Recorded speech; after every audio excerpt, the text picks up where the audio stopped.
Evangelio del día sábado 30 de noviembre de 2024. Sábado, fiesta de San Andrés Apóstol. Sábado de feria. Lectura del Santo Evangelio según San Mateo, capítulo 4, versículos del 18 al 22.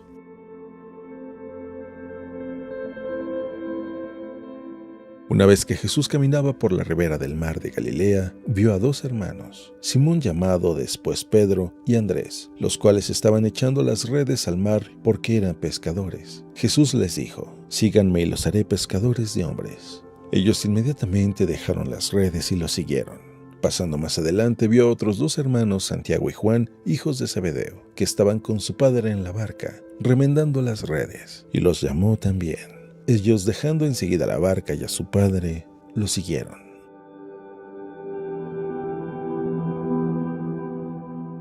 Palabra del Señor.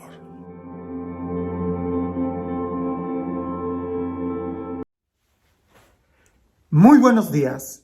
El día de hoy estamos celebrando la fiesta de San Andrés Apóstol y es una muy buena oportunidad para que reflexionemos en nuestro propio llamado, es decir, en el llamado que Dios nos ha hecho a cada uno de nosotros y también reflexionar en cómo le estamos respondiendo a Dios. Escuchemos lo que dice el Evangelio, que a pesar de que es un Evangelio muy breve y que pudiéramos decir que es un poco repetitivo, nos da muchos elementos muy importantes para reflexionar. Y voy a decirlo, especialmente en estos días que estamos viviendo. Escucha lo que dice el Evangelio. Una vez que Jesús caminaba por la ribera del mar de Galilea, vio a dos hermanos, Simón, llamado después Pedro, y Andrés, los cuales estaban echando las redes al mar porque eran pescadores. Jesús les dijo: «Síganme, y los haré pescadores de hombres». Ellos inmediatamente dejaron las redes y los siguieron. Pasando más adelante, vio a otros dos hermanos, Santiago y Juan, hijos de Zebedeo, que estaban con su padre en la barca remendando las redes, y los llamó también. Ellos, dejando enseguida la barca y a su padre, los siguieron. Qué impresionante, ¿no? Solo el hecho de imaginarme aquella escena. Jesús va caminando por la playa, voltea, ve a dos hermanos y les dice: «Síganme». Y aquellos dejan todo y los siguen.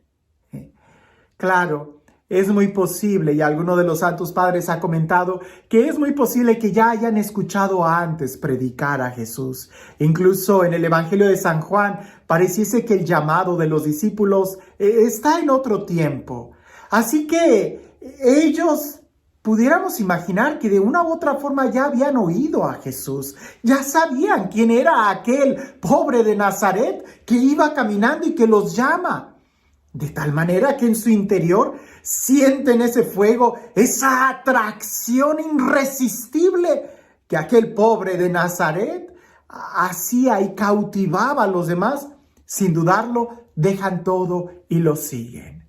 Veamos algunos aspectos que es importante que los podamos meditar en nuestra vida.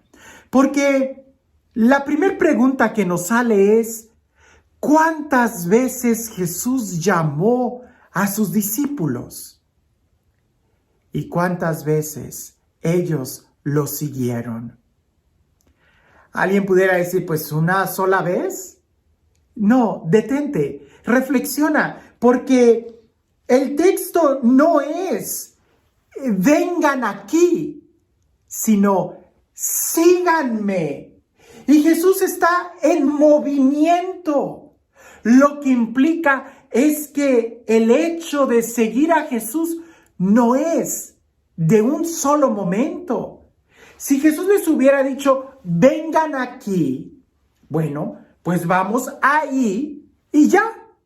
Llegamos a la meta, se acabó, me voy y cumplí. Pero resulta que Jesús no está llamando a un lugar particular, sino que está llamando a que lo sigan. Y eso implica un continuo responderle a Jesús.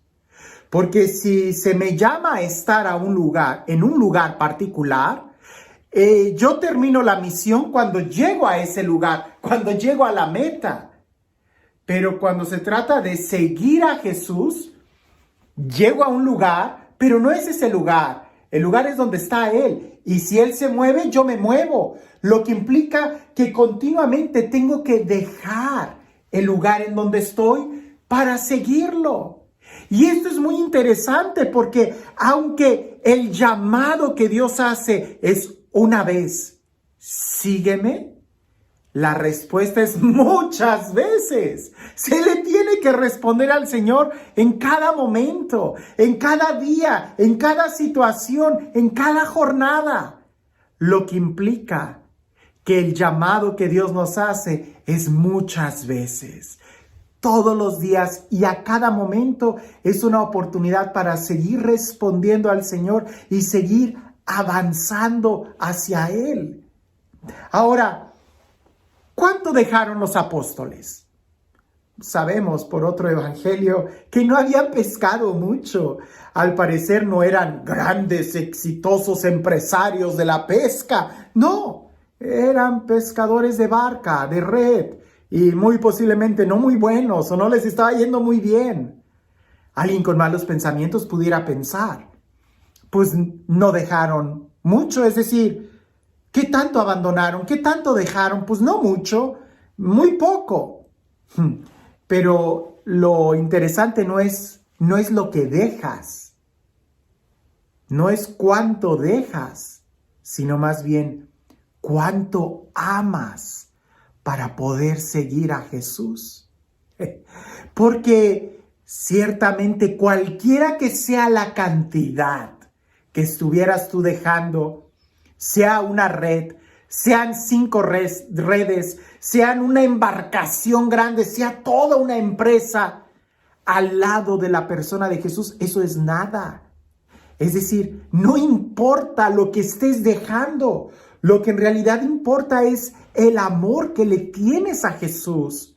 Pues en esta empresa de seguir a Jesús es siempre más grande Él que lo que nosotros dejemos. El problema es que muchas veces, aunque tengamos muy poquito, es menor el amor que le tenemos a Jesús y por eso no somos capaces de renunciar a las pocas cosas que tengamos, que comparado con el amor de Dios, eso es nada. Al contrario, es un estorbo. ¿Qué favor nos harían si nos quitaran esas redes? Y precisamente son redes. Redes que nos atrapan, redes que nos detienen, redes que no nos dejan disfrutar. Y para seguir a Jesús tenemos que dejar todas las redes. Algo interesante, porque el Evangelio está hablando de redes para pescar. Pero ¿quién pescaba a quién? Porque pareciese que ellos no pescaban mucho y sin embargo ya estaban atrapados a una vida mediocre. Y Jesús los salvó de esas redes, de la rutina, de esas redes de la mediocridad, de esas redes de un conformismo. Y se lanzaron a la aventura de seguir las huellas del Cordero de Dios, que es mucho más grande. Pareciese que el día de hoy nosotros no tenemos redes de pescar.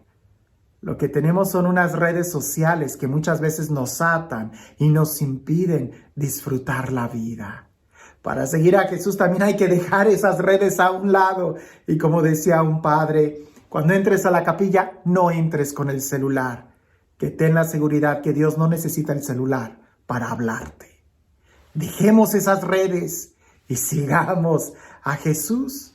Ahora, otro aspecto interesante de este evangelio es que Jesús llamó únicamente a los pescadores para que lo siguieran. Bueno, sabemos que también a Mateo, pero en este texto llamó a pescadores. ¿Por qué no llamó a algún agricultor? Bueno, porque precisamente el que pesca simplemente va a la deriva y más en aquella época donde no había tecnología ni tantos estudios. El que sembraba, el que tenía algún oficio, de una u otra forma ya tenía algo asegurado. Podría hacer algunas pronosticaciones de cuánto iba a cosechar dependiendo de cuánto sembraba. Cuando va a cosechar, sabe muy bien en dónde está el árbol de donde tiene que sacar el fruto. Sabe muy bien el camino, la veredita donde tiene que avanzar y ya conoce y es familiar con el terreno. Eso no sucede con el pescador. El pescador, y más en aquel entonces cuando se adentraba al mar, ni siquiera sabía si iba a regresar él o no. Y sabemos por el mismo evangelio que la pesca era tan insegura, pues había ocasiones que podían pescar durante toda la noche y no lograban tener ni siquiera un solo pescado. Es precisamente ese tipo de aventura la que el corazón se necesita para seguir a Jesús. No aquel que es frío y calculador y que hace cuentas y que sabe muy bien con seguridad qué camino tomar. Se necesita corazón de pescador, de lanzarse a la aventura, sin saber si regresamos o no, porque nuestra confianza no está en nuestros cálculos, sino en el que nos llamó. Así que el día de hoy que estamos viendo esta vocación o celebrando a este apóstol San Andrés, creo que también es una gran oportunidad que podamos reflexionar en el llamado que Dios nos ha hecho y cómo le estamos respondiendo. Este Dios, el Dios del amor, el Dios de la vida, el Dios de la paz, el Dios que no se cansa de llamarnos a cada uno de nosotros para convertirnos de la rutina a algo mucho mejor, de ser pescadores a ser pescadores con una misión, a ser pescadores de hombres. Este Dios que como el alfarero aún no termina de trabajar en cada uno de nosotros, que sea Él el que nos bendiga en el nombre del Padre, del Hijo y del Espíritu Santo. Había un hombre que durante toda su vida él era muy fiel devoto y ayudaba mucho a la iglesia y siempre era muy servicial. Pero resulta que al final él estaba enfermo y se acercó a Dios y le hizo esta petición. Señor, yo sé que tú no me vas a negar lo que te voy a pedir, porque siempre te ayudé a tu obra, ayudé a la evangelización, te di los mejores años de mi vida y en este momento necesito ahora que tú me ayudes a mí. Haz que me saque la lotería. Pasó un día, 2 días, 3 días, una semana, 4 meses, casi el año, y aquel hombre muy enojado y frustrado le alza la voz a Dios y le dice: ¿por qué no me has concedido que me saque la lotería si yo siempre te ayudé? Hasta que una voz del cielo se escucha y le dice a aquel hombre: ¿y tú por qué no compras un boleto de lotería? A veces nosotros así estamos, queriendo que Dios haga las cosas sin nosotros cooperar con Él. ¿Quieres que Dios haga grandes cosas en tu vida? Síguelo. Porque lo que nosotros podemos renunciar es nada comparado con lo que Él nos puede dar. Se trata de seguirlo a Él, no para dejar unas cosas y tomar otras cosas, sino para dejar un estilo de vida y abrazar completamente un estilo de vida nuevo que Él nos ofrece. Se trata de dejar las redes para convertirnos en nuevas personas. Que tengas un excelente día.